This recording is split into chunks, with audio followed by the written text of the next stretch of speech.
3 ఆఫ్లు ఉన్నాయంటారని చెప్పడం జరిగింది కదా. ఇప్పుడు ఏమన్నారు సూపరింట్ గారు? 4 ఆఫ్ల గురించి నేను మాట్లాడతాను, నేనే పరిష్కరిస్తాను అంటారని చెప్పడం జరిగిందా లేదా?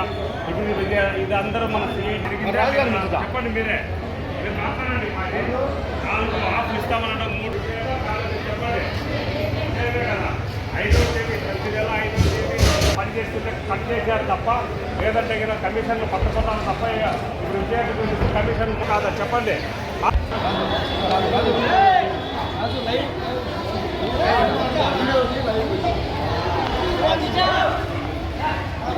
అందరూ రెడీ.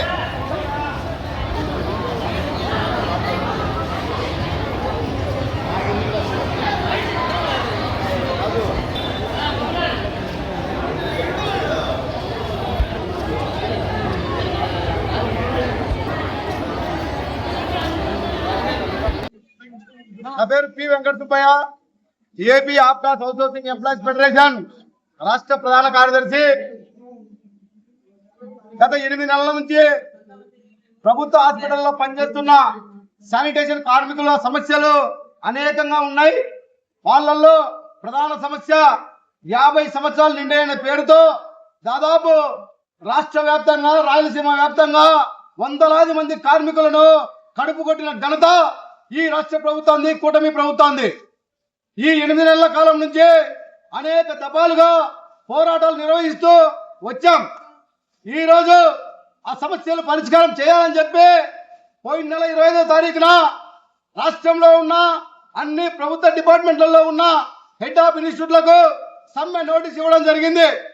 16 రోజులు గడిచినా మా ఏదైతే సమస్యలు ఉన్నాయో అవన్నీ గొంతమ్మ కోరికలు కాదు, గొంతమ్మ సమస్యలు కాదు.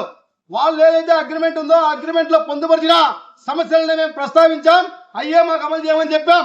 వాళ్ళు చెప్పింది 1948 చట్టాన్ని అమలు చేస్తామని చెప్పారు, అది అమలు చేయలేదు. 1952 చట్టాన్ని అమలు చేస్తామన్నారు, అది అమలు చేయలేదు. 1970 కాంట్రాక్ట్ అబాలిషన్ యాక్ట్ అమలు చేస్తామని చెప్పారు, అది అమలు చేయలేదు. 1972 యాక్ట్ గ్రాడ్యుయేట్ చట్టం ఉంది, ఆ చట్టాన్ని అమలు చేస్తామన్నారు, అమలు చేయలేదు. 1970 చట్టం ఏం చెప్తుందంటే ఒక వారం రోజులు పనిచేస్తే ఆ వారం తర్వాత ఒకరోజు సెలవు ఇవ్వాలని చెప్తాది.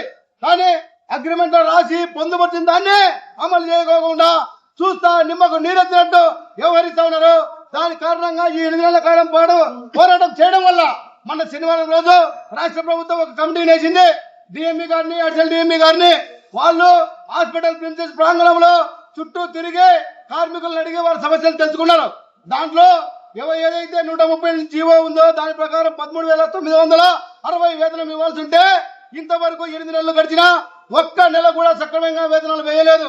తొలగించిన కార్మికులు దాదాపు ఇక్కడ 111 మంది ఉంటే 111 మందికి వాళ్ళు 3 నెలల పాటు వాళ్ళతో వెట్టి చాకరీ చేయించుకొని సేవ చేయించుకొని, కానీ వాళ్లకు ఎలాంటి జీతం ఇవ్వకుండా 3,000, 4,000, 6,000 ఇచ్చి సందాలు పంపించారు. కాకపోతే వాళ్ళు ఇక్కడి నుంచి ముందు వాళ్ళు సరిగా మ్యాన్ పవర్ పెట్టలా, ఎక్విప్మెంట్ పెట్టలా, మెటీరియల్ ఇవ్వలేదని చెప్పి ఏదైతే ప్రభుత్వ అధికారులు ఉన్నారో వాళ్లకు 75, 65, 70, 85 ఇస్తే పర్సెంటేజ్ మళ్ళీ వాళ్ళని అధికారులను బెదిరించి డిఎంఈ దగ్గర నుంచి, ప్రిన్సిపల్ దగ్గర నుంచి తీసుకొని మళ్ళీ వాళ్ళు 95% ఇప్పించుకునేది వాస్తవం కాదా అని చెప్పి మేము ఈ రాష్ట్ర ప్రభుత్వాన్ని అడుగుతా ఉన్నాం. ఎవరైతే కార్మికులు దోపిడీ చేస్తా ఉన్నారో, దగాకు గురి చేస్తా ఉన్నారో, హింసకు గురి చేస్తున్నారో, బానిసత్వం గురి చేస్తా ఉన్నారో వాళ్ళ కోసం ఈ రాష్ట్ర ప్రభుత్వం పనిచేస్తాను తప్ప ఈ రాష్ట్రంలో మీకు ఓట్లు వేసినందుకు, ఈ రాష్ట్రం కోసం, ఈ రాష్ట్రంలో ప్రజానికం కోసం పనిచేసే, సేవ చేసే కార్మికులు మాత్రం మీరు ఎలాంటి సేవ చేయకుండా, ఏం చేయకుండా దుర్మార్గంగా అంచేదాని కోసమే చేస్తా ఉన్నారు.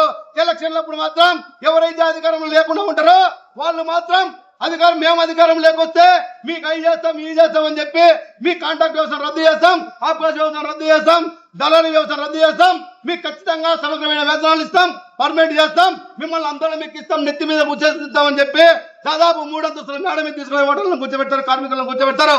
తీరా వాళ్ళ అధికారంలోకి వచ్చి పీడకు వచ్చిన తర్వాత వాళ్ళ బంధువులను, వాళ్ళ అన్యాయాలను వాళ్ళు ఏసీ రూములలో, ఏసీ ప్లేట్లో తిరిగేదాని కోసమే మాత్రం ప్రయత్నం చేస్తారు తప్ప వాళ్ళు ఈ కార్మికులు పట్టించుకునే పాపన పోలే. దానికి నిదర్శనం ఈ రోజు ఈ సమ్మె జరుగుతుంది. ఈ సమ్మె కారణంగా ఇక్కడున్న అధికారులు స్పందించిన ధన్యవాదాలు.